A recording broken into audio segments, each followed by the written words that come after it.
All right, good afternoon, everyone. I call the regular committee meeting of the Community Development Human Services Committee to order on Tuesday, May the 14th. I am Jason Winston. I am the chair of the committee, and I'm joined to my right by my colleagues, Councilmember Andrea Boone, Vice Chair Jason Dozier, and Councilmember Mary Norwood. With that constitutes a quorum. Next, I'll make a motion to adopt the agenda. Is there a second? Second. Second by Councilmember Dozier. Oh, sorry. I'd like to amend the agenda, please. To remove item 19 from the agenda as it is printed. Great. We need to take a motion on that? I'm sorry. I'm sorry. I do believe that a proper motion might be, Amber A. Robinson, City of Atlanta Department of Law. I think the proper motion might be to amend the consent agenda to remove an item from the consent agenda, but not the agenda altogether.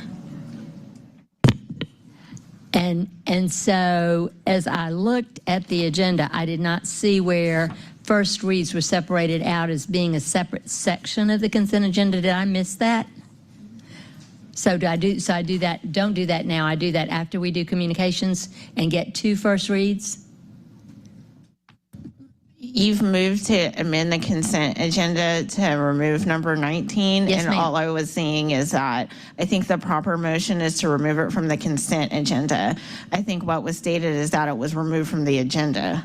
Oh, thank you. Okay. Yes. I make a motion to remove item 19 from the consent agenda. Thank you so much. We have a second by Councilmember Dozier, and we've been joined by Councilmember Matt Westmoreland.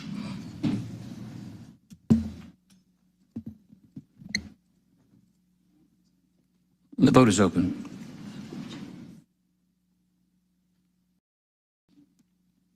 The vote is closed. 5 yeas and 0 nays. Thank you. Next, I'll make a motion to approve the minutes. Is there a second? Second by Councilmember Westmoreland. Can you please open the vote? The vote is open.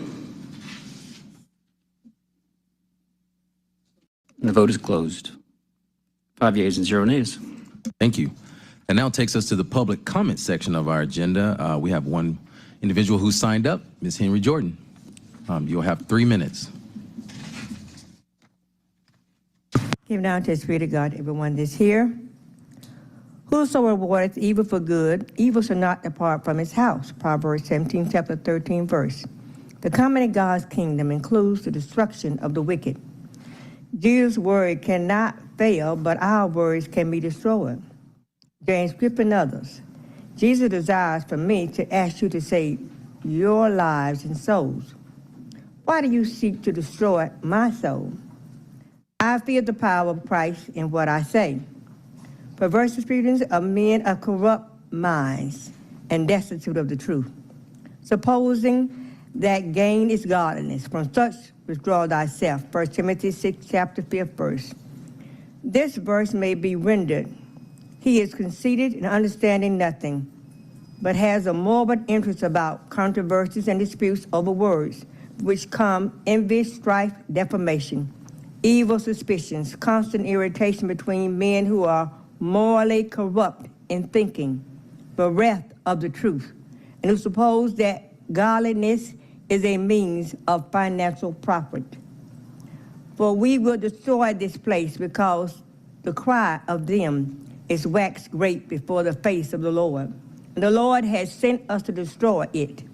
Genesis 19, chapter 13, verse. That we may know them. The word know is to be interpreted in the light of Genesis as carnal or sexual knowledge. Here referring to homosexuality. The scripture clearly denounces homosexuality as sin. This is the destruction of Sodom and Gomorrah. Not given to wine, no striker, not greedy of feast or liquor, but patient, not a brawler, or not covetous. 1 Timothy 3, chapter 3, verse. Not given to wine means not addicted to the wine. No striker means not physically violent. Not greedy means not fond of dishonest gain. Covetous means feeling, expressing, or characterized by a strong or immoderate desire for the possession of another. James sold my coins that is worth from $400,000 or more out of my house. I'm fighting for your protection as Jesus instruct me. I do this 30 because I seconds. don't want any blood on my hand when I try to go meet Christ Jesus. And I know that you should be committed also to what Christ has for you to do. It's a righteous cause. It's a holy cause to help somebody else, to help ourselves. When we help somebody else, we help ourselves. But we living on his time. It's what we owe Christ. And I need to give what I owe Christ. Thank you. That does conclude the public comment section of our agenda. We do have a presentation today, but we do have several people that are here for communications, and we want to make sure that we get to them first. So, colleagues, if you don't mind, I'd like to take that section of the agenda. Item number 1 is 24C 5058, a communication from Councilmember Antonio Lewis, District 12, appointing Ms. Takesha Shields to serve as a member of the Atlanta Commission on Women for a term of 2 years, scheduled to begin on the date of the council confirmation. This item is actually a duplicate and can be filed. Motion to file. Second. A motion to file has been seconded by Councilmember Dozier. If you can please open the vote. The vote is open.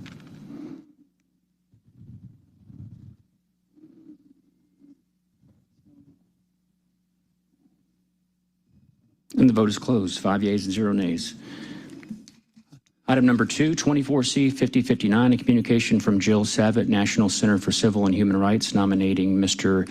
W. Imara Kennedy to serve as a member of the commission to determine an appropriate manner in which to honor Mayor Shirley Franklin. He's stuck in traffic and is about 5 minutes away. Oh, We could come back to item number 2. We'll move on.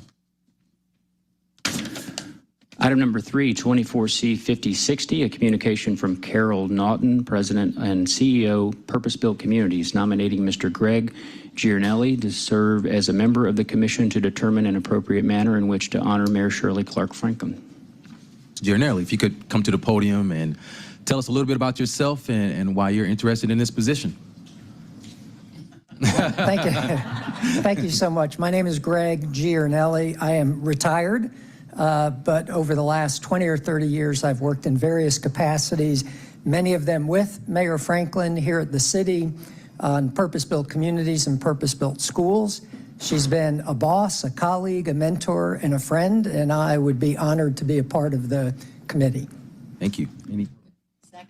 We have a motion to approve by Councilmember Westmoreland, second by Councilmember Norwood. Can you please open the vote? The vote is open. Thank you, Mr. Giornelli. We appreciate your willingness to serve. We're good for today. Thank you. Item number 4, 24C 5061, a communication from Edward Bastian, CEO, Delta, nominating Ms. Katie Childers to serve as a member of the commission to determine an appropriate manner in which to honor Mayor Shirley Clark Franklin. Ms. Childers, if you don't mind coming to the podium and telling us a little bit about yourself and your interest in this position. Good afternoon. Thanks for having me. My name is Katie Childers, and I'm the Director of State and Local Government Affairs for Delta Airlines. And as your hometown airline, Delta is proud to have a longstanding partnership with former Mayor Franklin, who transformed the city during her time as mayor and continues to make an impact on our community. From championing the Atlanta Beltline and modernizing Hartsfield-Jackson International Airport, she continues to serve as an important advocate. Of course, we all know Mayor Franklin continued to reach new heights through her various leadership positions following her term as mayor. And having served on our board of directors, she brought her innovative and collaborative thinking to Delta and joined us in our quest to keep climbing. It is our privilege and my honor to participate in the commission to honor Mayor Franklin, who's been an unwavering advocate for Delta, the transportation sector as a whole, in the city of Atlanta. Questions or comments from my colleagues? A motion to approve by Councilmember Boone, second by Councilmember Westmoreland. Can you please open the vote? The vote is open.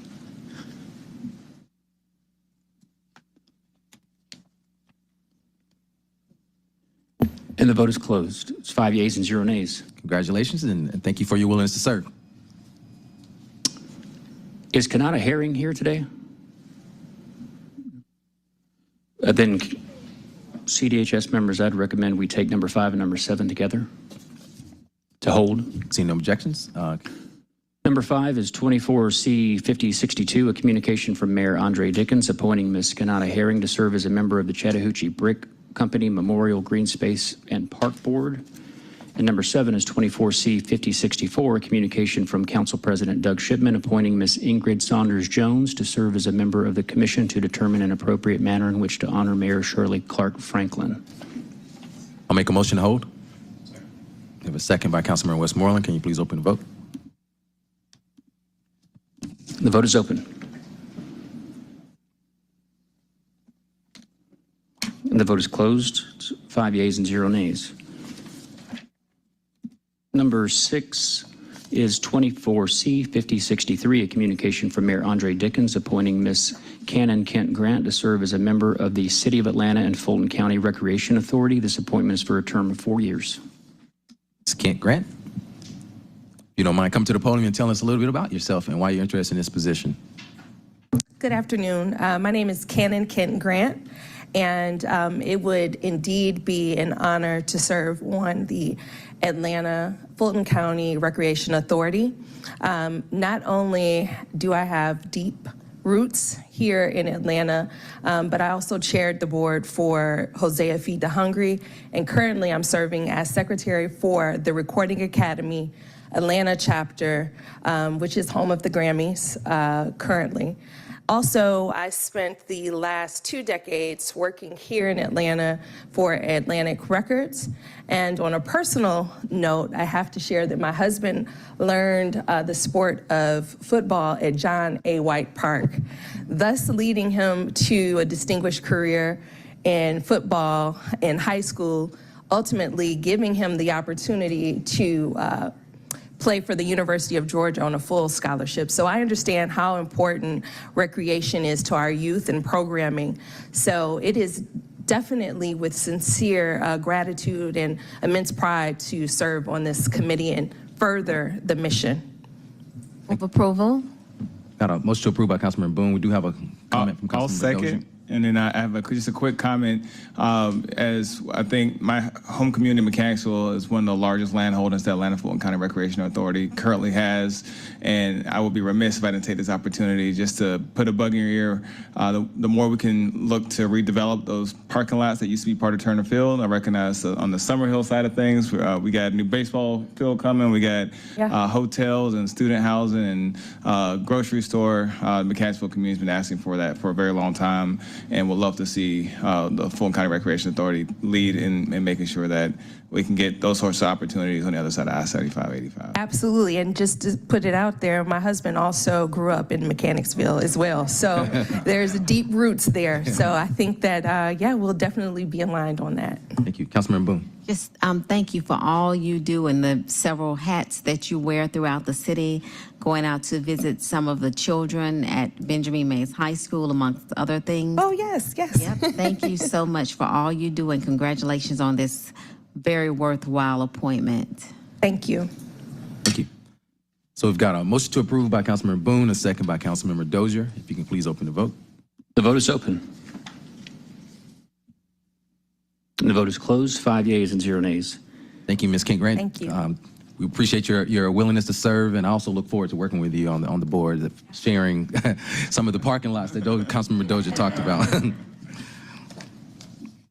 All right, item number 8, 24C5065, a communication from Judith Monroe, President and CEO, CDC Foundation, nominating Dr. Robert Franklin Jr. to serve as a member of the commission to determine an appropriate manner in which to honor Mayor Shirley Clark Franklin.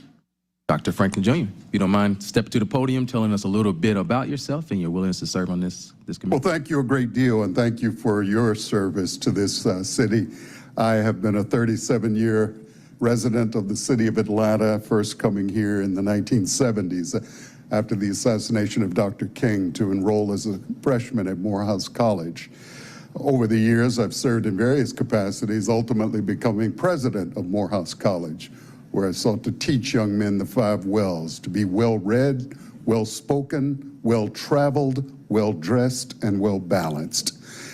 During those years, Mayor Franklin asked me to serve on a commission that brought key business leaders together with presidents of the universities and colleges of Atlanta. That was a distinguishing mark for this city. Later, Councilwoman Boone invited me to serve on a commission to honor Lonnie King, one of the leaders of the great Atlanta student movement. Mayor Bottoms invited me to serve on a commission to restore public trust in Atlanta and in Atlanta city government, led by Honorable Judge Sears. And so it's a great honor to be even considered now, because I do serve as a member of the board of the Centers for Disease Control Foundation, where Honorable Mayor Shirley Franklin is doing an extraordinary job, raising tens of millions of dollars to advance public health of our great city. I love this city. I pay taxes. I pick up trash on the sidewalk. It would be an honor to serve on this committee. I move approval, and I would like to thank Dr. Franklin, a great Southwest Atlanta resident, for all you continue to do in the city of Atlanta. I move approval. Thank you. Thank you. We've got a motion to approve by Councilmember Boone, a second by Councilmember Dozier. If you can please open the vote. The vote is open.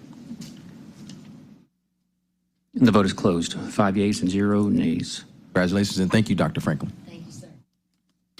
Item number 9 is 24C 5066, a communication from council members Dustin Hillis, District 9, Andrea L. Boone, District 10, Marcy Collier Overstreet, District 11, and Antonio Lewis, District 12, appointing Mr. Eric Wilder to serve as a member of the City of Atlanta Reparations Study Commission. Wilder, if you don't mind coming to the podium and telling us a little bit about yourself and your willingness to serve.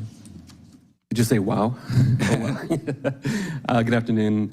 Thanks for having me. I am Eric Wilder. Happy to be here with y'all and a really good crew of folks and community servants. I live on the southwest side of the city with my family, my 2 kids, my wife. I'm a software engineer by day, and then I run the ATL Care project in my spare time, really, which is kind of most of my time. Hopefully my boss isn't watching this. But the work I do there is to explore the great work that Atlantans are doing to build safe, caring, and equitable community. And I do that with a focus on racial and economic justice. As far as the commission, there can be no doubt that chattel slavery, white supremacy, and their legacy have caused harm over generations, and that harm persists today. And there's no doubt that the work of repairing that harm is long overdue. The commission I see as an opportunity for our city to confront the massive racial inequities in our midst, to commit ourselves to rectifying those inequities, and to structure our society around a fundamental understanding of our shared humanity.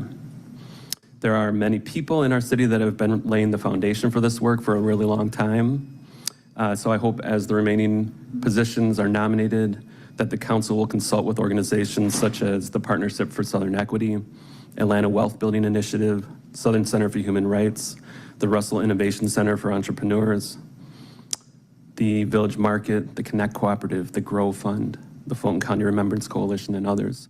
There's a wealth of knowledge out there to tap. Thank you so much for your consideration today, and thank you for supporting Atlanta in undertaking this pivotal task. Thank you. Councilmember Boone. I move approval. Eric is very dedicated to his community. He lives on Lyndhurst Drive with his beautiful, beautiful family, and they are active members of our community. So I would like to move approval. Eric, thank you for offering your service. And there's a second, who've been also joined by Councilmember Liliana Bakhtiari. Mr. Wilder, we thank you. Can you please open the vote? The vote is open. And then the vote is closed. It's 6 yeas and 0 nays. Congratulations. Thank you for your willingness to serve. Item number 10 is 24C 5067, a communication from Ms. Callie Franklin accepting service on behalf of the Franklin family to the commission to determine an appropriate manner in which to honor Mayor Shirley Clark Franklin. Thank you. Mrs. Franklin, do you mind coming up, telling us a little bit about yourself and how you got talked to? I mean, sorry. Absolutely. Hello. Thank you for the opportunity to help recognize my mother in the city that she has, like she likes to say, plant trees for which others have enjoyed the shade. So my name is Callie Franklin. I am an Atlanta native. I grew up in Southwest Atlanta. I live in Midtown. Daughter born at Midtown Hospital. graduate of Georgia State, graduate of University of Georgia. As you could tell, just Georgia and Atlanta run through my blood. I was in my early 20s when my mother was in office, and my mother worked a lot. And she gave a lot to this city, and guess what? She still does. She probably calls many of you often. So I appreciate the opportunity to be on the commission that is going to help decide how to recognize her in this way, and just appreciate it. We all know she would tell all of us, don't do anything. I'm fine. I didn't do it for this reason. And I'm excited that there's a group of people that I will work with to make sure that she is properly recognized. Thank you. Thank you. Move approval. Motion to approve by Councilman Booth, got second by Councilman Bakhtiari. If you can please open the vote. The vote is open.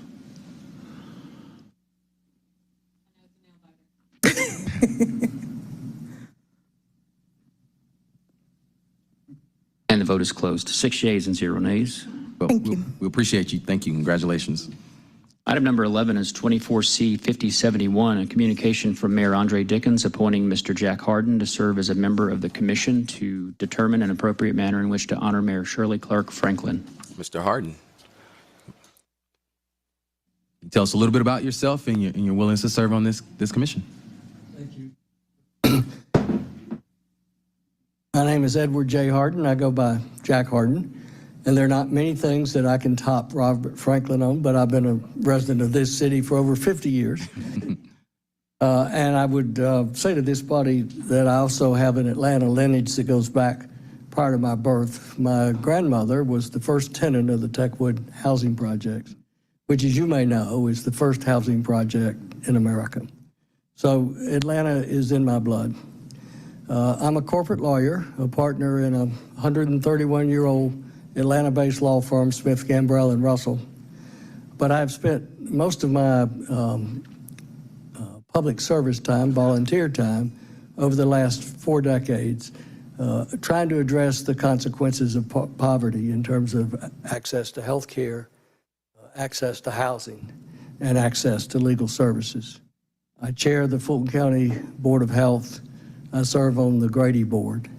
I'm the president of the Georgia Legal Services Foundation, and I've had the honor for the last 15 years to co-chair with Mayor Franklin the Regional Commission on Homelessness. I founded the Great Gateway Center and have had the honor of serving on the board with Collie Franklin. In that regard, I was the chairman of the board up through last January, in which time I became chairman emeritus, but I continue to serve on that board.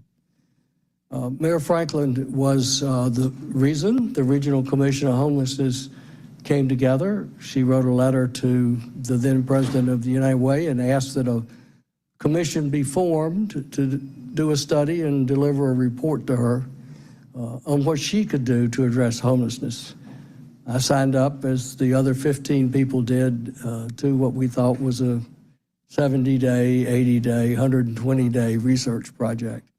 We delivered our report. She said, thank you. Now will you stick around and deliver it? And here I am 23 years later, still working in that vineyard.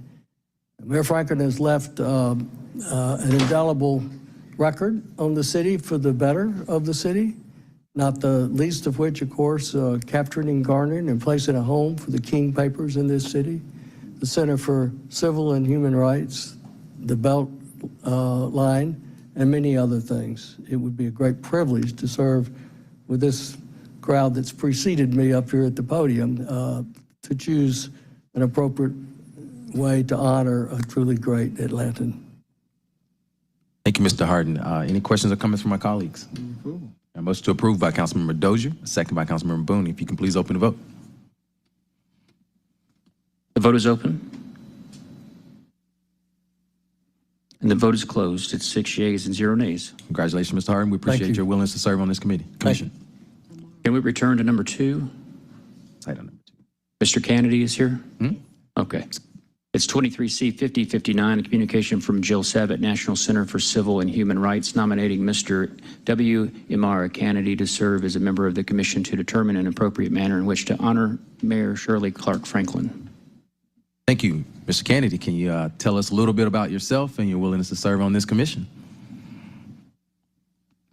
this is very interesting to be on this side with you all. Always good to be with you all, and as others have said, thank you for your service. I really say my Atlanta story really starts with former Atlanta Mayor Shirley Franklin. When my mother moved here when I was then 7 years old, Mayor Franklin, my mother, and a very small group of other African-American parents formed a small coalition at Paideia School called the Black Parents Association. When Paideia was barely one building and now is taking over most of the Ponce de Leon corridor. From that point, it was interesting because her oldest daughter and oldest child, Kai Franklin, and I almost kind of flowed in line with our school trajectory, if you will. And so Mayor Franklin has been an instrumental part of my life. She is definitely one of my mentors. Some would even say it at times a second mother, and has been a guiding force. And I had the blessing to serve during her administration, really watching and learning as she, I think, guided this city into the next phase of impact and transformation, and continuing to watch where not only has she, continued to build on the legacy of our other great mayors, but never along that path forgetting a critical part of our community, and that is our young people. As Councilmember Boone has even said today, is that still you could almost find her at any time, either at Mays High School or at the grocery store or at Home Depot, helping a young person to ensure that they have a successful trajectory. So thinking about this opportunity to appropriately honor her, that Callie's absolutely right. She would say, no, don't do anything, is I feel like it is an obligation to serve in this capacity to ensure that her legacy is continued, not only as mayor, but as she would often say, so that next little young black girl can say, who was Shirley Franklin, learn about Shirley Franklin, and in her own life say, I can not only be mayor, I can be president. Thank you. I would like to personally and publicly thank you for your hard work in all of your endeavors, especially moving this forward, and also what you have offered in Southwest Atlanta to the young folks at Benjamin Mays High School. You were recently there with the 100 Black Men. You were there last year at the career fair, and you continue to be there to ensure that those kids go to Savannah State, Alabama State. They went to Tuskegee University, and also are planning to go to Florida A&M. So thank you for all that you do for these students in Southwest Atlanta. Thank you, Councilmember, I appreciate it. Sounds like that was a second. Okay, we got a motion to approve by Councilmember Boone. We have a second by Councilmember Westmoreland. If you can please open the vote. The vote is open.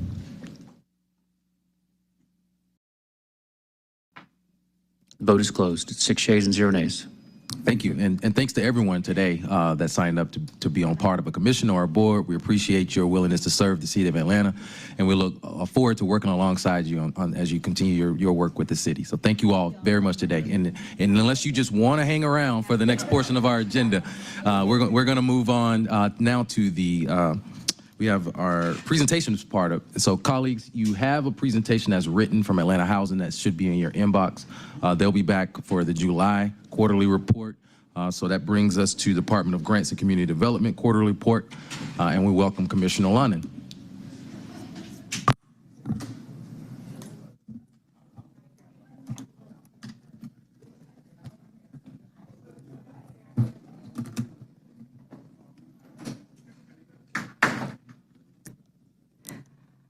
All right, good afternoon, Chair Winston, Vice Chair Dozier, and the CDHS council members. I am Deborah Lunnan, the Commissioner for the City of Atlanta's Department of Grants and Community Development, and I am joined by the Compliance Director for the department, Genevieve Jones.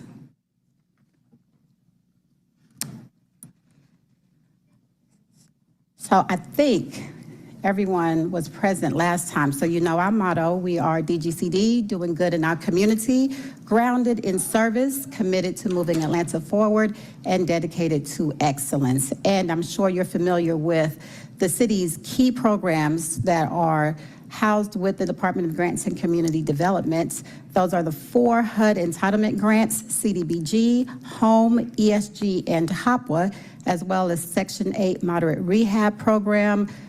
We have the Federal Recovery Funds, known as NSP, and I will just remind you again that HUD has instructed all grantees that were allotted NSP funds to close out that program, and the city has taken significant steps since our last update towards closing out NSP. And then, of course, competitive grants.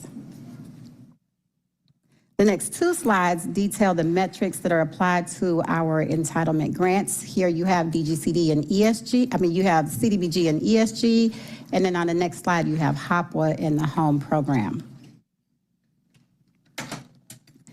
This update for our competitive grants focuses primarily on just a number of grant opportunities that the City of Atlanta's departments outside of DGCD have received our assistance in submitting, and then as well as the ones that are pending, the ones that are fully submitted, and then the total amount pending award, which is $6.791 million. All right.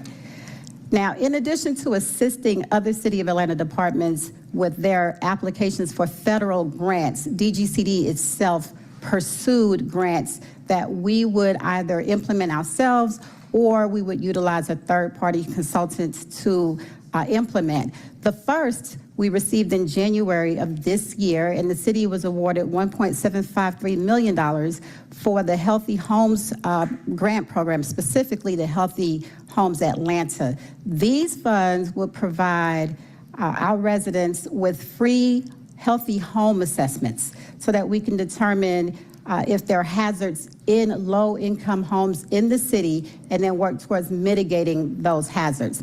We are focusing specifically on low-income homes with children 12 and under. And then in April, we received a second HUD competitive grant, $1.857 million, and this is the lead hazard reduction capacity grant. Here, these funds will be utilized to actually build the capacity of entities within our city that will help us with mitigating or correcting those hazards in low-income homes. And now for the money. This is the part. HUD entitlement grants, as you will remember, are reimbursable grants. So that means our subrecipients spend the funds that they have, and then they submit to the Department of Grants and Community Development their reimbursement requests. We review those reimbursement requests for eligibility and other HUD-specified factors, HUD-specific factors that we look for, and then we reimburse the expenditures for eligible activities. This slide shows that to date, as of last week, the City of Atlanta has reimbursed a total of $5,747,483.59 for CDBG reimbursement requests. And then for HOPWA, we have paid reimbursement requests totaling, I'm still in denial about needing glasses, $10,001,310.09. Now, we pay the reimbursement request of our subrecipients with general funds. And then we turn around and draw down federal funds to reimburse ourselves. So the next couple of slides are detailing how much we have reimbursed or paid ourselves back by drawing down federal funds. This is the litmus test that HUD applies to us. How quickly we reimburse our residents, our subrecipients, is very important to them, and I know very important to you, but HUD is equally concerned with how quickly we repay ourselves by drawing down those federal funds, particularly because each federal grant allocation has a term, and so the funds will expire. And if you will recall, home funds are good for 8 years, CDBG funds are good for 7 years, HOPWA funds 3 years, and ESG 2 years. So it's very, very important that we award these funds to subrecipients who can quickly provide the services, timely submit their reimbursement requests, and then we turn around, pay those reimbursements, and draw down the funds. Equally important, of course, is how quickly and accurately we contract, and so all of that comes together. This slide shows you that For the home funds, we have a balance of $774,746,643 of 16 funds. This doesn't mean we have not paid our home subrecipients or developers, but we have until the end of this year to draw those funds down, and we are not in jeopardy of HUD recapturing those funds. The same for FY17. Those funds expire next year with a balance of $1.37 million. Again, we are not in jeopardy of having those funds recaptured by HUD. For FY18, it remains home that needs to be drawn down. Those funds expire in 2026. And in FY19, we have a balance of CDBG funds that expire in 2026 and a balance of home funds that expire in 2027. There's a pattern here. It's the home funds. Home funds are the most stringent of our four entitlement funds. The regs have very little wiggle room and is very specific about how you can expend those funds, how you are to allocate the funds. And so it's important that we work closely with our developers to make sure that those funds are expended properly, because failure to do so jeopardizes our entire allocation. Again, we're not in jeopardy of having any funds recaptured, but there are additional federal requirements, environmental assessment or review requirements, and just other regulations that apply to home funds in a much more stringent manner than HOPWA, CDBG, and ESG. So I don't want you to worry about why is home consistently showing up in my updates, but you will see that the numbers are reduced and that by the expiration, you will see 0 there. The next slide are balances of more recent grant funds. So here, the balances will be greater than what you see before, but these are funds that we were allotted from HUD more recently than previous funds. And again, I tell you assuredly that none of these funds are in jeopardy of recapture. And on this last slide, you'll see our most recent allocations. And I put these two together so you can compare. You'll see that for FY23 in the top, the allocation specifically for HOPWA was $14,690,757. You may recall that because of HOPWA modernization, the city was impacted by a 40% reduction in our HOPWA allocation from HUD. Since that reduction, though, the 3 years that followed have included an increase in our HOPWA allocations. So certainly not back to the $23 million we were receiving before, but the fear was that we were going to continue seeing a reduction. That has not, in fact, been the case. Now, I know our HOPWA project sponsors wish to have those numbers back, as do we, as do the City of Atlanta residents and the other 28 counties outside of Fulton County served by the city's HOPWA allocation. However, we have not seen a steady reduction. In fact, we've seen a steady increase, but not back to that $23 million point. This year, this allocation just came 2 weeks ago.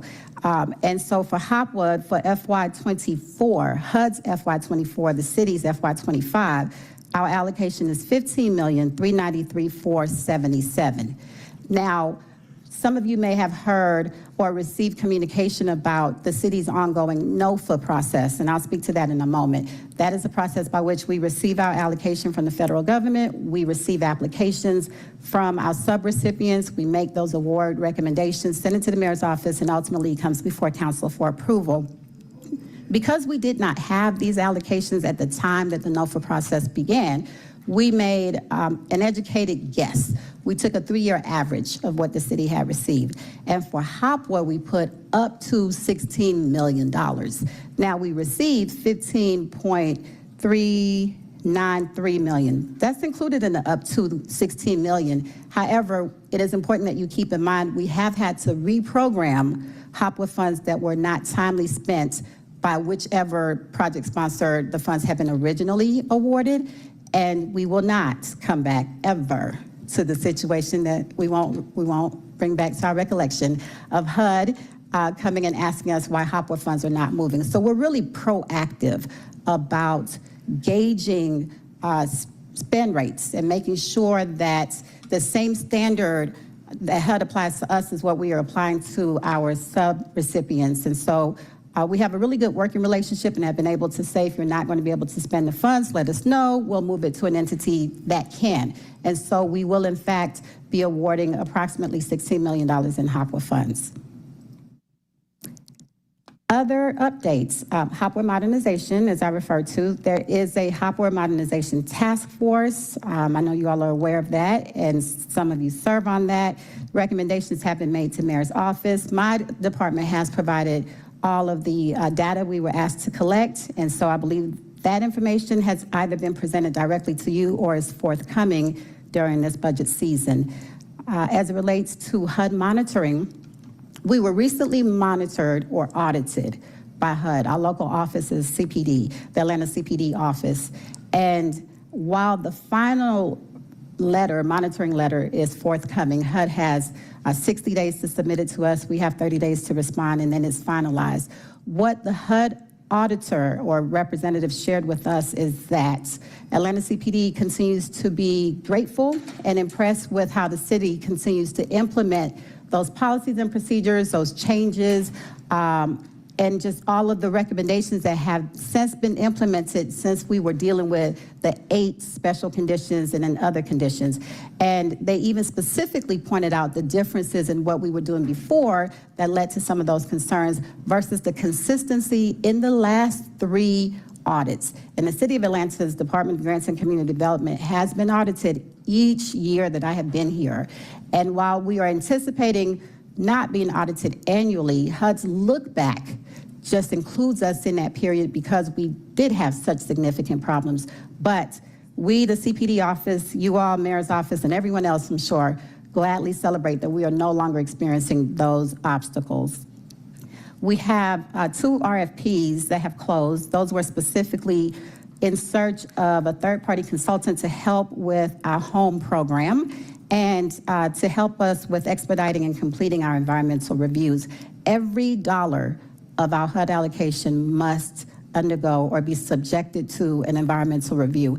And without that, we can't move forward. So we don't want that to be a cause of any kind of delay. And then, of course, we have our 2025-2029 consolidated plan. There's a 5-year comp plan that HUD approves, and the city's in the last year of our current comp plan. So the RFP for the next 5 years is forthcoming, and then that approval will ultimately come before you all. Staffing, like every other department, staffing remains a concern for us, but we have made some significant progress. We are maintaining our management levels filled. Our retention rate is stable.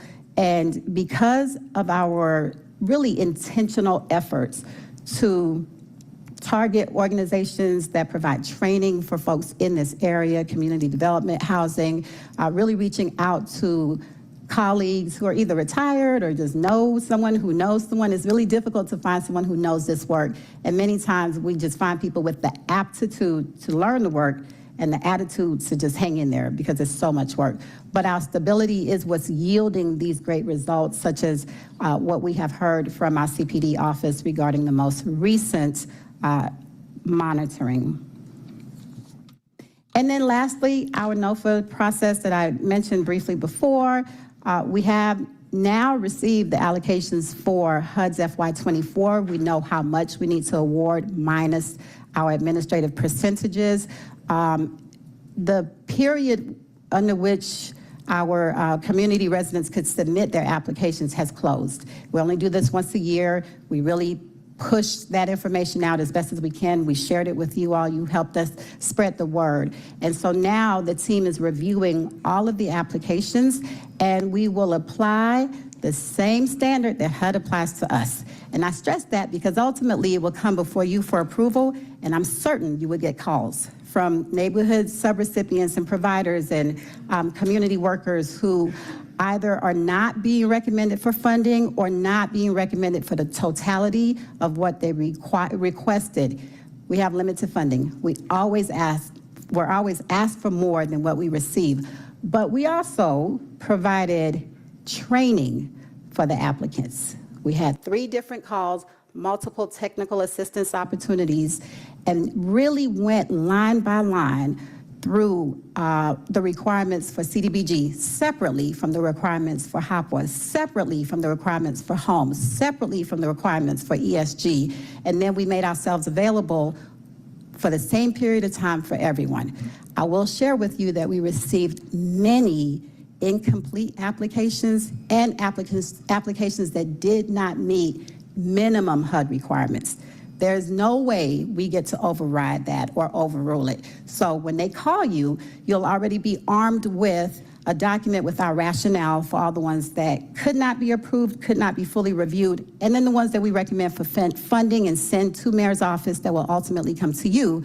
We'll make sure that you're already armed with all the information you need. And certainly I'll make myself available to answer any additional questions. And so with that, I conclude the presentation and we'll answer questions now. Thank you, Commissioner Lunnan. We'll go ahead and start opening it up the queue for council members. We'll start off with Councilmember Dozier. Thank you, Mr. Chair, and thank you, Commissioner Lunnan. Just a quick question on ANOFA. Thank you for working on getting that kind of compendium of all the different denials so that we are armed with that information. What's the timeline on us receiving that? And also what's the timeline of those organizations being notified that they did not receive? Yes, sir. So we are in the process of reviewing applications now. By next Friday, our recommendations will go to mayor's office, and then we give about a week. Mayor's office will maybe ask questions, we'll provide additional information, and then it comes to you all. Ultimately, it will be through the legislative process. By August 16th, our annual action plan must be submitted to HUD, shall be submitted to HUD. That is the one date that there's no wiggle room with in our regs. If we miss that deadline, we lose our funding. So after you all approve, and then we submit the annual action plan, we contact every awarded subrecipient and those who are not awarded. But for those who are paying attention to the legislative process, they'll know by the time we come before you again to discuss that recommendation. But August 16th is the latest. Okay. And then I know we've had lengthy discussions about Hopewell modernization and the future of the city as it pertains to that. So I have a sense of how we stack compared to some of our other peer cities across the country in terms of their allocations. How does that look as far as CBDG, Home, ESG, some of these other grant funds? Have y'all seen any, have y'all been concerned about any decline in money that we're pulling out from Washington, or are we seeing it be steady state over the years? It hasn't been as much of a topic of conversation as Hopewell, but I know those grant funds also are the lifeblood of many of our communities, and want to make that we don't excluding that as well. It's fairly consistent. So outside of Hopewell, the allocations are formula-based. So the formula is applied, and our allocations over the past 3 years are fairly consistent. You can even compare last year's CDBG to this year. It's only a few $100,000 short of what we normally receive. Could we use more? Certainly, for CDBG. ESG addresses homelessness. Of course, we can use more. But those are a little less concerning. Most of the advocacy around that and most of what we hear really includes bipartisan support. And rarely are we having to well, I can't advocate anyway, but the advocates who go and speak and work on our behalf come back. And even when we go to trainings, we hear of the bipartisan support. It's just never enough. However, we're not as concerned about CDBG, ESG, and Home as we were about Hopewell modernization. Now, let me also share that Hopewell modernization didn't catch us off guard. HUD and the federal government has shared that it was forthcoming. It just came later than anticipated, but the impact was devastating in many ways. I think that's my last question. Thank you. Councilmember Bakhtiari. Hey, Commissioner. Hello. It's one I wanted to ask. I was curious, as we're heading into more of a commercial recession, and it seems that we're heading more into a solid recession, do you foresee any of that impacting any of our grant numbers or affecting any? The allocations from the federal government? I can't say. It is just, there are those who know this process better than I, but we have a very good, City of Atlanta has a very good working relationship with both our local office, CPD office, and the federal government. But I don't know what direction the government is moving as it relates to the impact from the recession, but I do know that CPD lets us know what to expect. As soon as they know, we know, so that we can move accordingly. Understood. I was curious as if there was, we obviously had them, as you stated, the warning with Hopewell modernization a couple of years back, and I'm curious if you foresee, or if there's any other things that you see coming on the horizon that we should be concerned about that could impact any of the other items that you've been working on procuring funds for. That may be a hard question to answer. I'm just curious. No. And I understand what you're asking, but I think for us, we focus so much on the impact on affordable housing. And all of that will always impact affordable housing, because as the cost of housing rises, we simply can't keep up and we can't match. And so our focus is owning the housing, funding entities that can build housing so that it stays affordable indefinitely. That's the best approach that we can take now, but otherwise, I do not know. Understood. Yes. And in terms of the housing piece, thank you for all of your work on that, you and your team's work on that. Has there been any consideration with the grants department and also looking at, as we just created the Clean Energy Fund, are we looking at any grants that could help with flushing Yes. that fund out and bringing in more money to combat energy? Yes, absolutely. One of the duties of our competitive division within compliance is to keep an eye out for those types of grants. Even if it's not grant funds that we would implement ourselves, we work very closely with our other departments. The 2 grants that I announced at the Department of Grants and Community Development did in fact apply for and receive. We're working closely with other departments, including sustainability and planning and parks and recs. So we are keeping an eye out for them and constantly just staying on alert. But those departments also are watching out and trying to engage in such a way that we can continue to leverage funds. Understood. Thank you. Yes, ma'am. All right, thank you. Councilmember Boone. Thank you for your service. Yes, ma'am. So is your office able to handle new applications?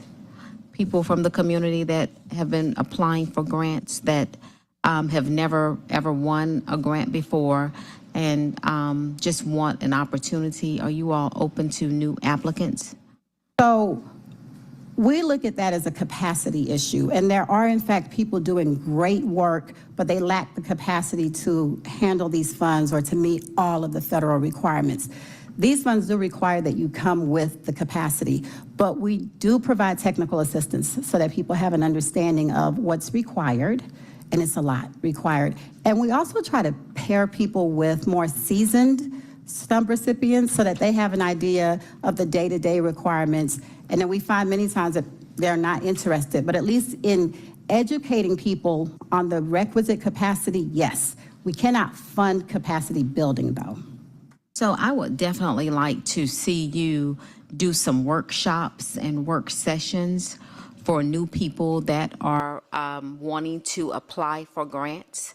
We are hearing over and over and over that it's the same organizations that are getting the funding. So I would definitely like to see your office reach out, maybe train some people just so they will have the proper understanding of what they know, because we're hearing that the list over the past 10 to 12 years, I know you haven't been here that long, but we give the same organizations money, the exact same organizations, and the new people that are doing, like you said, great work, are not able to break through or whatever to get that assistance. But it is very, very bothersome to see the same organizations continue to get the grant funding from the city. So I would love to work with your office on some workshops and work sessions for organizations that are looking for funds. Thank you. Yes, ma'am. Thank you. Any other questions or comments from my colleagues? Seeing none, appreciate your quarterly update and look forward to seeing you soon. Thank you so much. Thank you. So next we'll go to item number H, which is our consent agenda. And we'll have 14 items minus the one that was pulled off the consent agenda.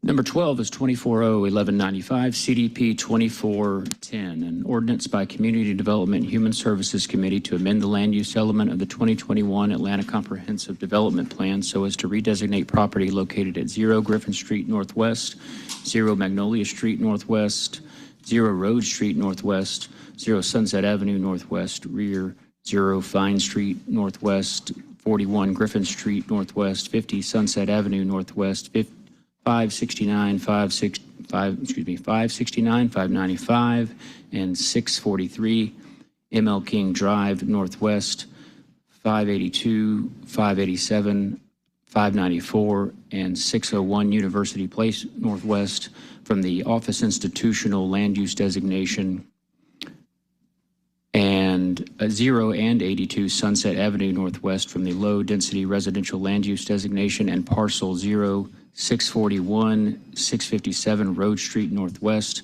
from the Single Family Residential Land Use Designation to the Mixed Use Medium Density Land Use Designation and for other purposes. Item number 13, 240-1254, CDP 2406, an ordinance by Community Development and Human Services Committee to amend the land use element of the 2021 Atlanta Comprehensive Development Plan so as to redesignate property located at 934 and 972 Avon Avenue Southwest and 1244 Higgins Street Southwest from the Industrial Land Use Designation to the Mixed Use High Density Land Use Designation and for other purposes.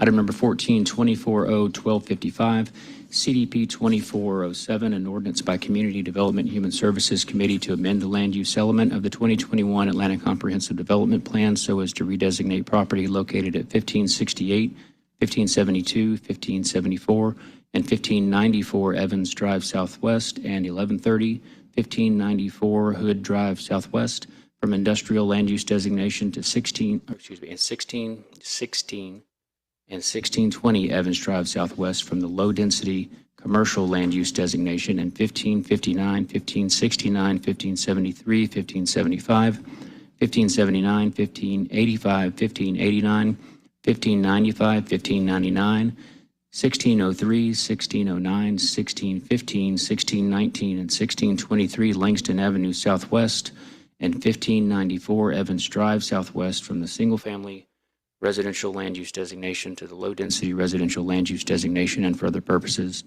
Item number 15, 240-1256, CDP 2408, an ordinance by Community Development Human Services Committee to amend the land use element of the 2021 Atlanta Comprehensive Development Plan so as to redesignate property located at 1051 Moreland Drive Southeast and 1721 Woodland Avenue Southeast from the single family residential land use designation to the low-density residential land use designation and for other purposes.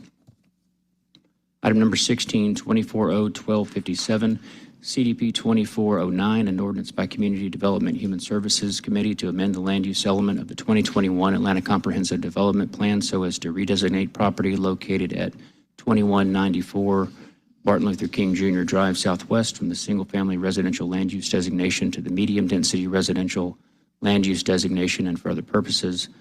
Item number 17, 240-1258, CDP 2412, an ordinance by Community Development and Human Services Committee to amend the land use element of the 2021 Atlanta Comprehensive Development Plan so as to redesignate property located at 1109 and 1113 Moreland Drive Southeast from the single-family residential land use designation to the medium-density residential land use designation and for other purposes.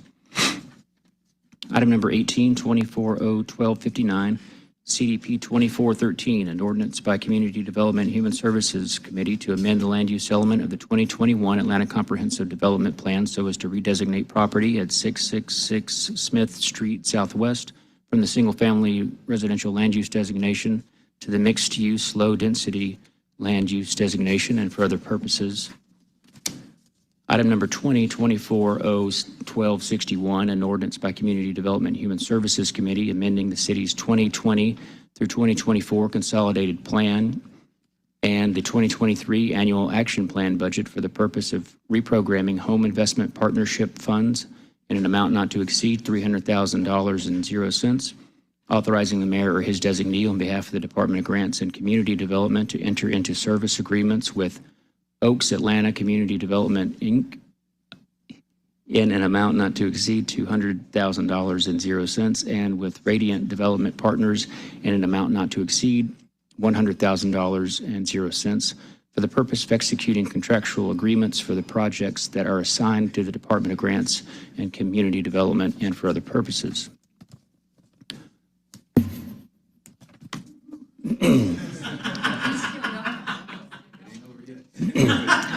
Item number 21, 240-1262, An ordinance by Community Development and Human Services Committee authorizing the mayor or his designee on behalf of the City of Atlanta to enter into a memorandum of understanding with the Garden Hills Pool and Park Association, Inc. for the purpose of operating and managing the Garden Hills Pool, related pool facilities, Garden Hills Community Center, and the Playfield for a term of 5 years commencing May 1, 2024 and ending on April 31, 2029, waiving the competitive procurement provisions contained in Chapter 2, Article 10, Procurement and Real Estate Code of the City Code of Ordinances, and for other purposes. Item number 22, 240-1263, an ordinance by Community Development and Human Services Committee to waive Article 10 of the Procurement and Real Estate Code of the City of Atlanta Code of Ordinances, to authorize the mayor or his designee to enter into a memorandum of understanding between the City of Atlanta and LEAD, Inc. with respect to the implementation of various programming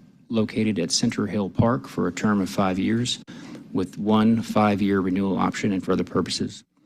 Item number 23, 240-1264, an ordinance by Community Development and Human Services Committee authorizing the mayor or his designee to enter into a new memorandum of understanding between the City of Atlanta and Chastain Park Athletic Club for the purpose of managing and operating the Chastain Park swimming pool and grounds with an effective date of September 15, 2023 through September 14, 2028, to waive all ordinances and resolutions in conflict herewith, to permit the entering into of the MOU, to ratify all actions taken by or on behalf of the city since the date of expiration of the MOU, and for other purposes.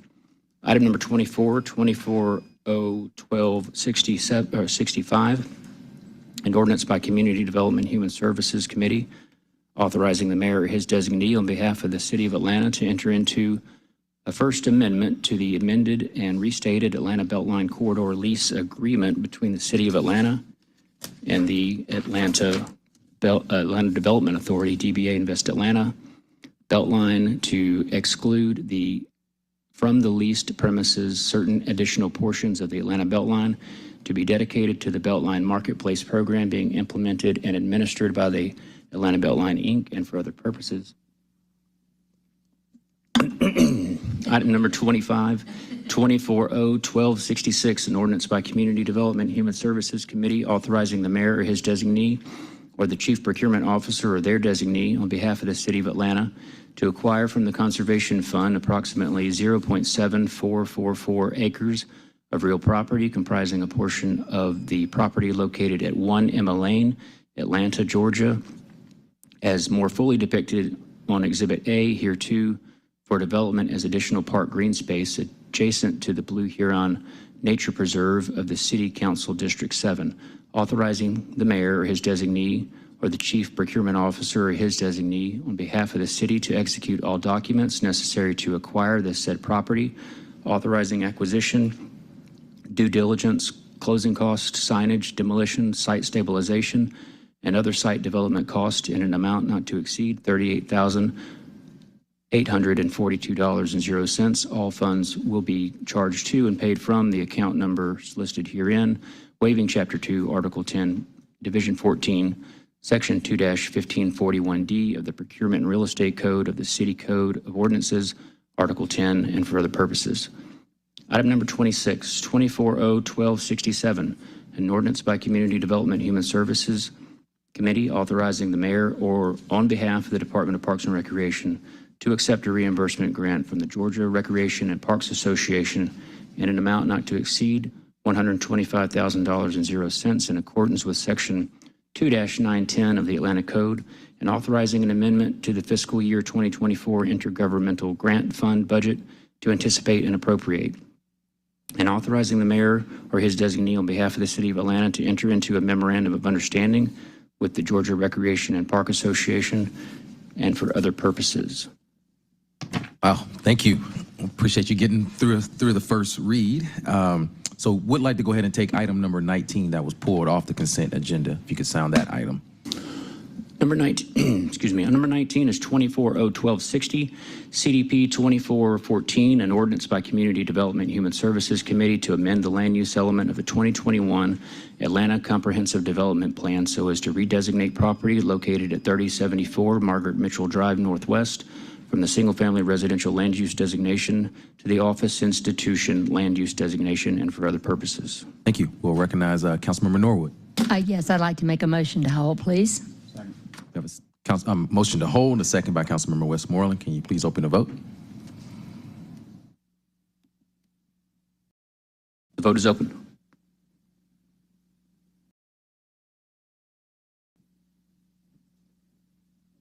The vote is closed. 5 yeas and 0 nays. Thank you. That takes us to our regular agenda. If you could go to ordinance for second reading. Item number 27 is 24-0-1189, an ordinance by Community Development and Human Services Committee authorizing the Chief Financial Officer to amend the fiscal year 2024 budget by transferring appropriations from the Department of City Planning 2024 General Fund budget and adding appropriations to the Department of City Planning Capital Finance Fund in an amount not to exceed a total of $545,000.00 for departmental planning initiatives which span multiple fiscal years and for other purposes. Ms. Lavendier. Yes, thank you. Jessica Lavendier with the Office of Zoning and Development and Department of City Planning. So in this year's budget, we had a allocation for our Brownfield program, and we'd like to move that to the Capital Finance Fund so that we can expend that, throughout past this fiscal year. So that's one of the funds in that legislation. Questions or comments from my colleagues?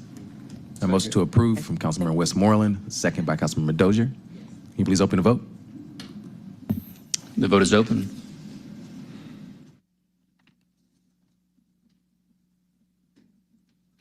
The vote is closed. It's 5 yeas and 0 nays. Item number 28 is 24-0-1202, an ordinance by Community Development Human Services Committee authorizing the mayor on behalf of the Department of Parks and Recreation to accept a disbursement grant award from Bright from the Start, Georgia Department of Early Care and Learning for the 2024 Summer Food Service Program in an amount not to exceed $790,680.00 in accordance with Section 2-910 of the Atlanta Code and authorizing an amendment to the fiscal year 2024 intergovernmental grant budget to anticipate and appropriate funds received from the reimbursement grant, and authorizing the mayor or his designee on behalf of the City of Atlanta to enter into any necessary agreements in conjunction with the Summer Food Service Program and for other purposes. Commissioner Cutler. Well, good afternoon, council members.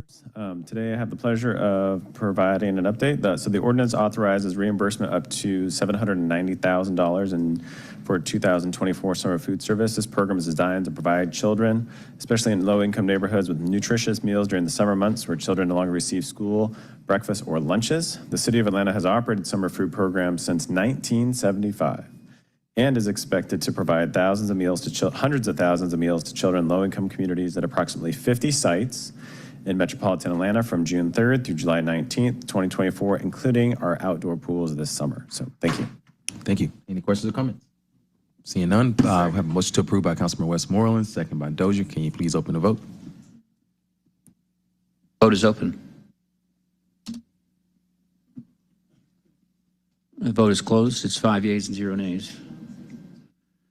Item number 29, 24-0-1203, an ordinance by Community Development and Human Services Committee authorizing the Chief Financial Officer or his designee to add funding to the service agreement with the Atlanta Bell Line, Inc. in an amount not to exceed $750,000.00. All work will be charged to and paid from the accounts numbers listed herein and for other purposes. Motion to approve by Councilman Westmoreland, second by Councilmember Bakhtiari. Any questions or comments from my colleagues? Seeing none, Mr. Evans, can you please open the vote?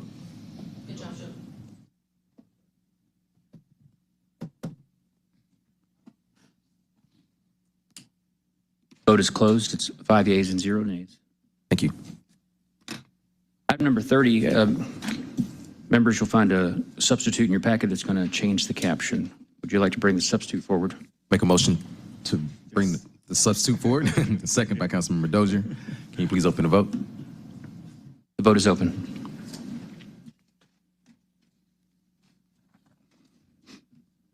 The vote is closed. It's 5 yeas and 0 nays.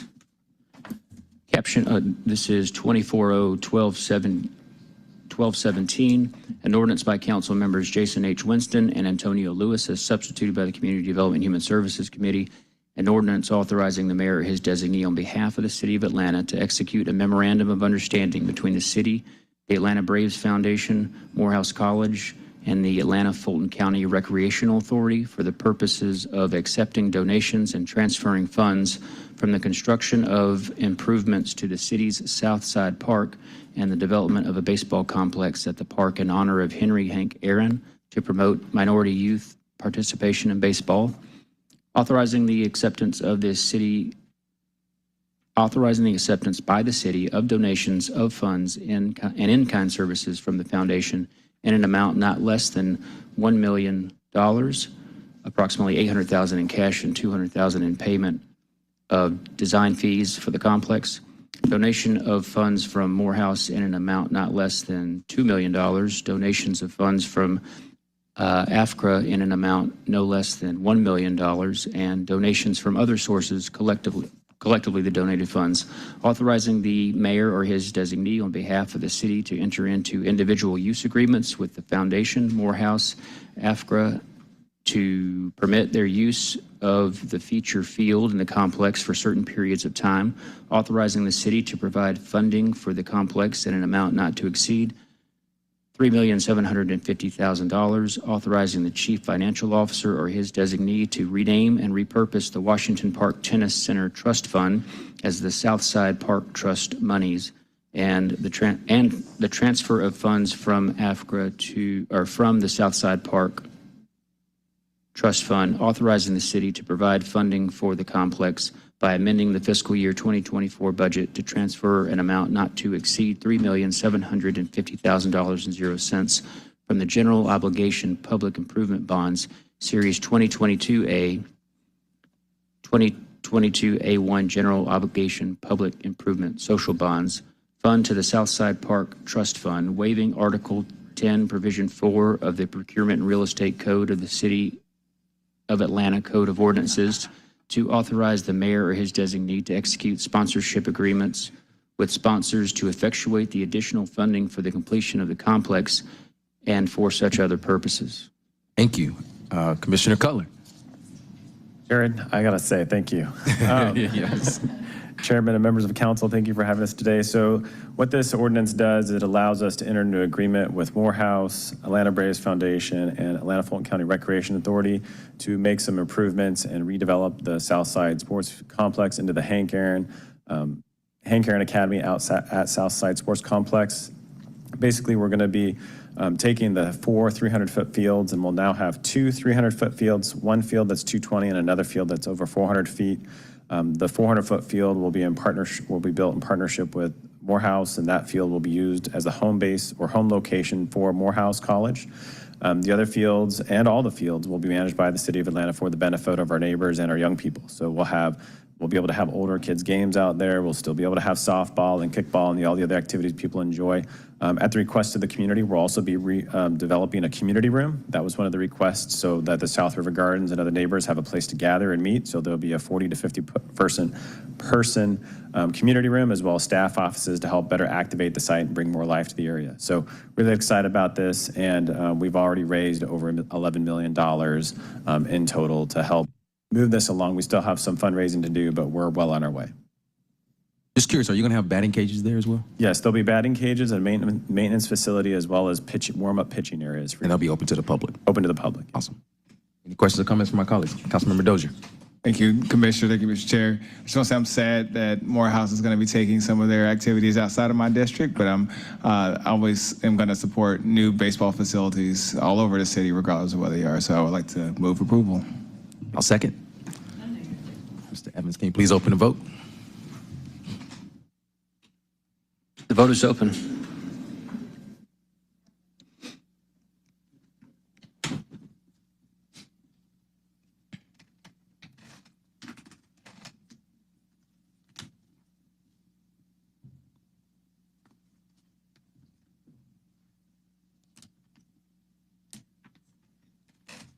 And the vote is closed. It's 6 yeas and 0 nays. Thank you. I'll also add that Georgia State University just announced that they're opening their new baseball stadium in Summer Hill. So we'll have 2 college baseball stadiums on the south side of the city. So. Not in District 4.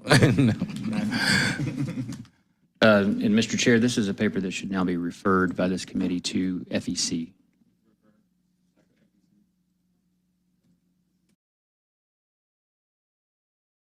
We got a motion to refer by Councilmember Dozier, second by Councilmember Westmoreland. The vote is open.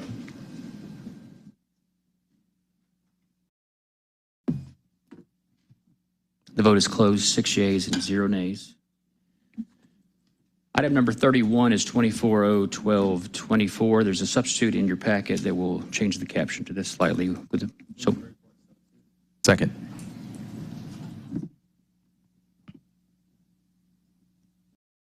The vote is open.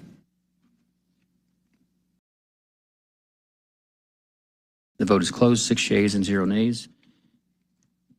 This is an ordinance by Councilmember Jason Dozier as substituted by the Community Development and Human Services Committee, an ordinance authorizing the mayor or his designee to transfer the undeveloped portion of Chickamauga Avenue Southwest, south of Interstate 20, from the purview of the Department of Transportation to the purview of the Department of Parks and Recreation in connection with the construction of Enoda Park and for other purposes.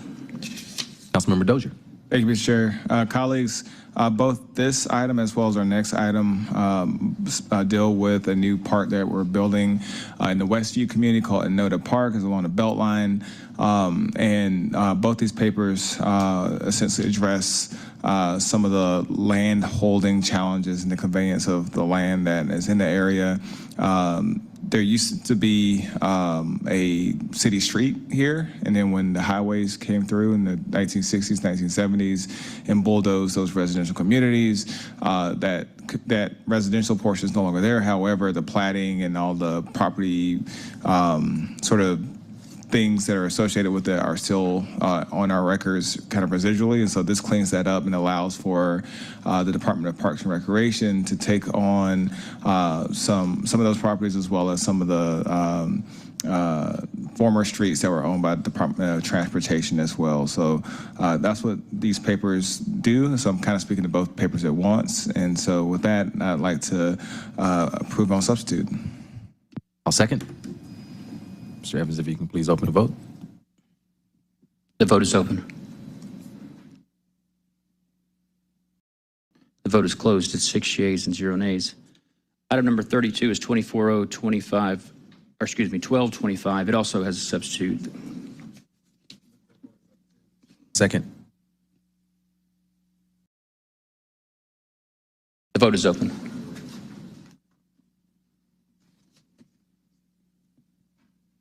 Would all members please vote? The vote is closed. It's 6 yeas and 0 nays. The substitute caption is an ordinance. Oh, whoops, I didn't read it. An ordinance by Councilmember Jason Dozier is substituted by the Community Development and Human Services Committee, an ordinance authorizing the mayor or his designee to transfer the undeveloped portion of Sells Avenue Southwest between Enoda Place Southwest and Langhorne Street Southwest from the purview of the Department of Transportation to the purview of the Department of Parks and Recreation in connection with the construction of Enoda Park at Westview and for other purposes. Dozier. Thank you, Mr. Chair. Second verse, same as the first, move to approve on substitute. Second. Please open the vote. The vote is open. And the vote is closed at 6 yeas and 0 nays. Yes, thank you. And both of these items are now going to go to Committee on Transportation. That takes us to resolutions, and number 33, it's 24R3545. A resolution by Councilmember Jason H. Winston. Actually, there's an amendment in your packet that will change this caption slightly if the council members would like to. I'll make a motion to amend. Second by Councilmember Bakhtiari.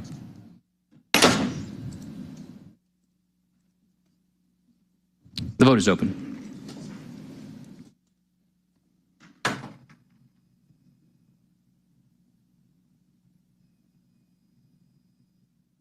And the vote is closed. It's 5 yeas and 0 nays. And one moment.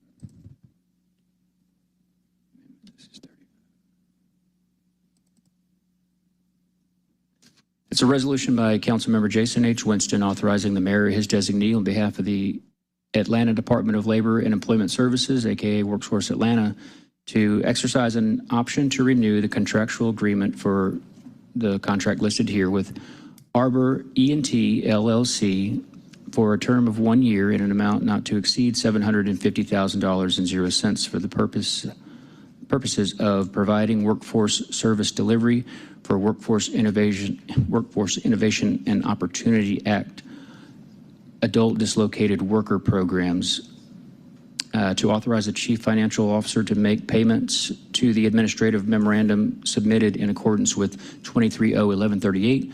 All contracted work shall be charged to and paid from the account numbers listed herein. All the account numbers determined by the Chief Financial Officer and for other purposes.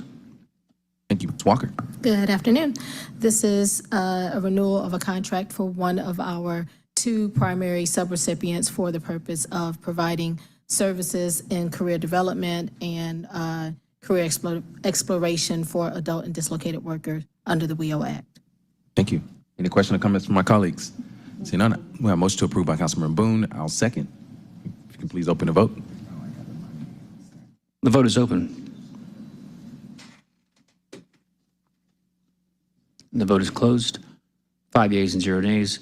Item number 34 is 24R3546, a resolution by Councilmember Jason H. Winston authorizing the mayor or his designee on behalf of the Atlanta Department of Labor and Employment Services, aka WorkSource Atlanta, to exercise the option to renew the contract number listed here. We owe a one-stop career center within the Door LLC for a term of 2 years in an amount not to exceed $251,260.00 to authorize the Chief Financial Officer to make payments pursuant to the administrative memorandum submitted in accordance with 23-0-1139.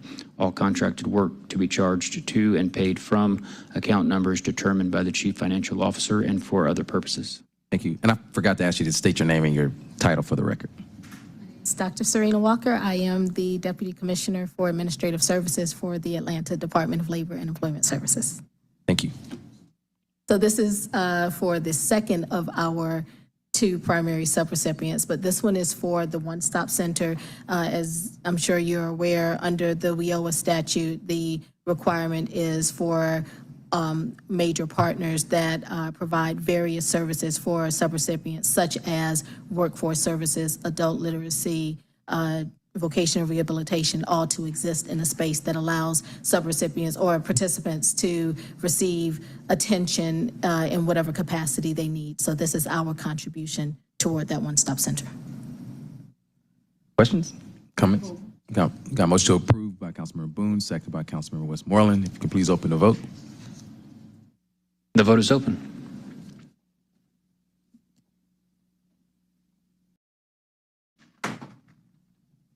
Vote is closed. 5 yeas and 0 nays.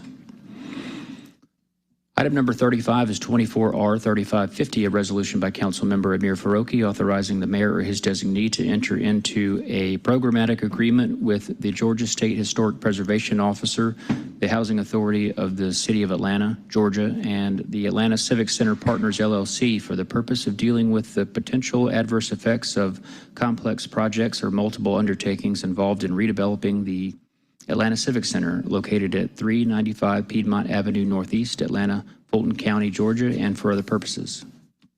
Good afternoon again. Deborah Lennon, Commissioner for the Department of Grants and Community Development. This particular resolution will allow us to work collaboratively with Atlanta Housing Authority, SHPO, and the focus, of course, is the redevelopment of the Civic Center. We do not know what to expect environmentally regarding this particular site, and this will just allow us to be prepared to take whatever action is necessary. Motion to approve by Councilmember Westmoreland. Second. Second by Councilmember Doja. If you can please open the vote. The vote is open.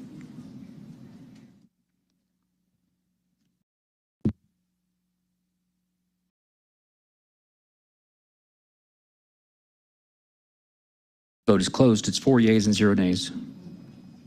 Thank you. Item number 36 is 24R3559, a resolution by Community Development Human Services Committee to transmit the 2025-2029 capital improvements element which includes capital improvements that the city intends to fund, and whole or in part with development impact fees to the Georgia Department of Community Affairs and the Atlanta Regional Commission in compliance with the requirements of the Georgia Development Impact Fee Act and for other purposes. Hunter, how you doing? Good afternoon, Rasheen Hunter, Development Impact Fee Coordinator with the Department of City Planning. This resolution we are asking to be held, but it is also because we have an upcoming public hearing scheduled for June the 5th.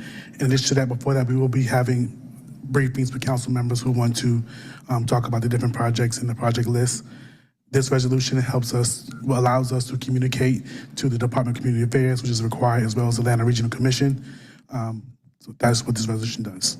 All right, we got a motion to hold by Councilman Westmoreland. I'll second. If you can please open the vote. The vote is open.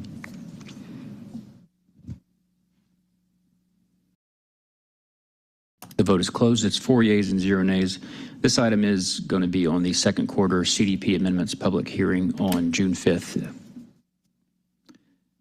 So item number 37 is 24R3560, a resolution by Community Development Human Services Committee authorizing the mayor or his designee to enter into a contractual agreement with CHA Consulting, Inc. for the contract number listed here, Environmental Professional QEP for Chattahoochee Brick Company site cleanup on behalf of the Department of City Planning in an amount not to exceed $420,000.00. All contracted work will be charged to and paid from the fund, department, organization, and account number listed herein and for other purposes.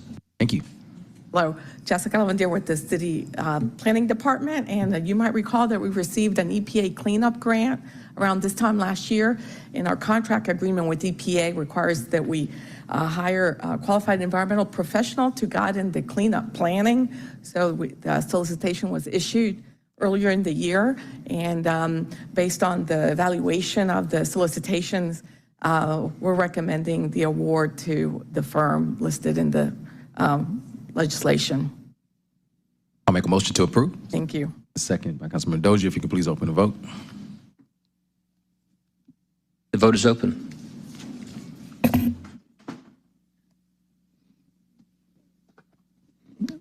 The vote is closed. It's 4 yeas and 0 nays. Takes us to dual referred items. There's one ready. It's number 38. It's 24O1227. It was successfully moved out of CUC yesterday. There's a substitute in your packet that will change the caption. Would the committee like to move the substitute forward so we can read that caption? Second. Oh. Second by Councilman Bakhtiari. Vote is open.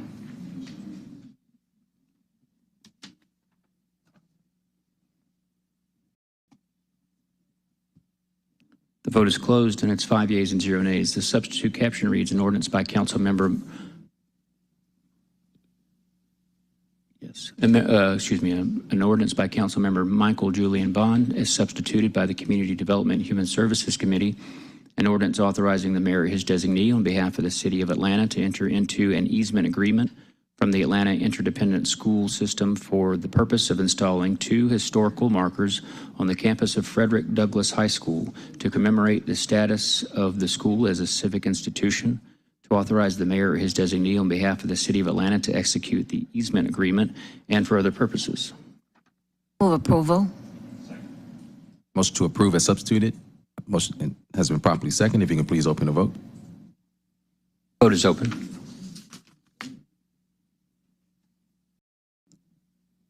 And the vote is closed. It's 5 yeas and 0 nays.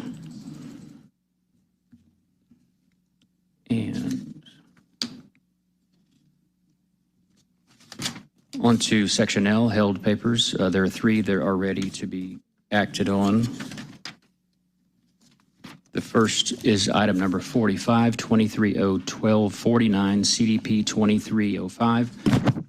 An amended ordinance by Community Development Human Services Committee to amend the land use element of the 2021 Atlanta Comprehensive Development Plan so as to redesignate property located at 1508, 1512, 1516, 1522, and 1526 Hardy Street Northeast from the low-density residential at 0 to 8 units per acre land use designation to the medium-density residential land use designation, and for other purposes. This zoning committee approved the companion piece of legislation for this yesterday. A motion to approve by Councilmember Westmoreland. Second. A second by Councilmember Dozier. If you can please open the vote. The vote is open.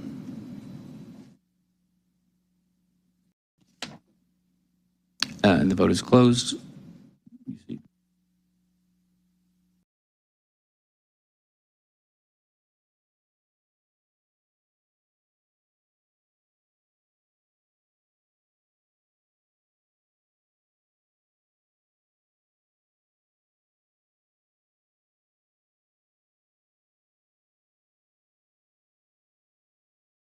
Your mic is off.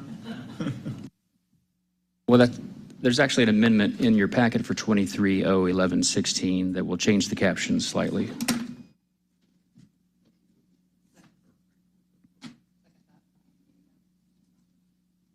And a motion by Councilmember Westmoreland, second by Councilmember Bakhtiari.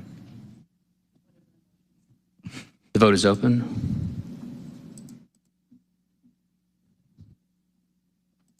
And the vote is closed. It's 6 yeas and 0 nays. In 1 second, please.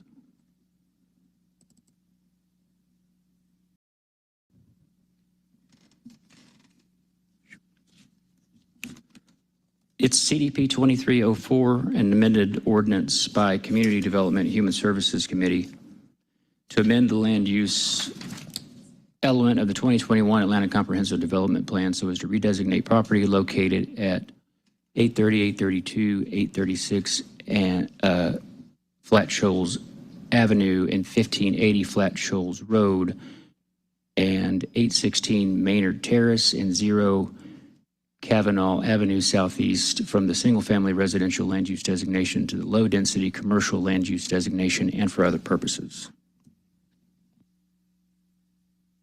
I'll make a motion to approve. Second. A second by Councilmember Dozier. Please open the vote.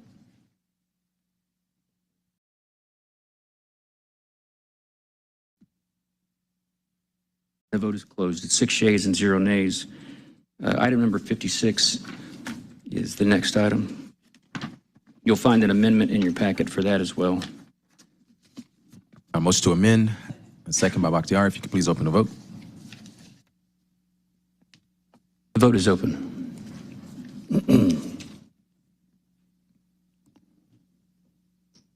The vote is closed. 6 yeas and 0 nays. It's 24R 3001, a resolution by council members Michael Julian Bond, Jason Dozier, Jason Winston, Antonio Lewis, Andrea L. Boone, Howard Shook, Alex Wan, Dustin Hillis, Matt Westmoreland, Mary Norwood, Keisha Shawn Waits, and Marcy Collier Overstreet to request establishment of a commission to determine appropriate honor for the sesquicentennial anniversary of the first regiment of U.S. colored troops formed in Atlanta by Bishop Henry McNeil Turner and for other purposes. I'll make a motion to approve. There's a second? Second. A second by Councilmember Dozier. If you can please open the vote. The vote is open.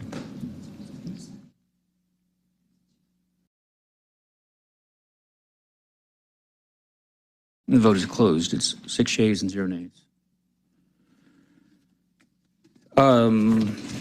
Lastly, there was a paper referred to this committee from Public Safety.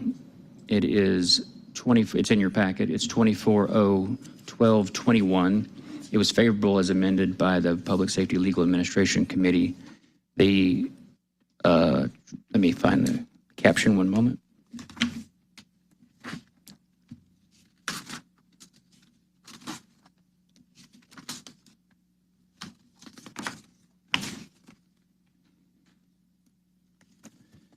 It is an ordinance by Councilmember Amir Faroqi as amended by the Public Safety and Legal Administration Committee to amend Chapter 110, Article 3, Division 1, Section 110-75 of the City of Atlanta Code of Ordinances to restrict amplified sound at gated events and outdoor events occurring between the hours of 8 p.m. through 11 p.m. on Sunday through Thursday at historic Fourth Ward Park and for other purposes. I'll make a motion to approve. We have a second by Bakhtiari. Can you please open the vote? The vote is open. And the vote is closed. It's 6 yeas and 0 nays. I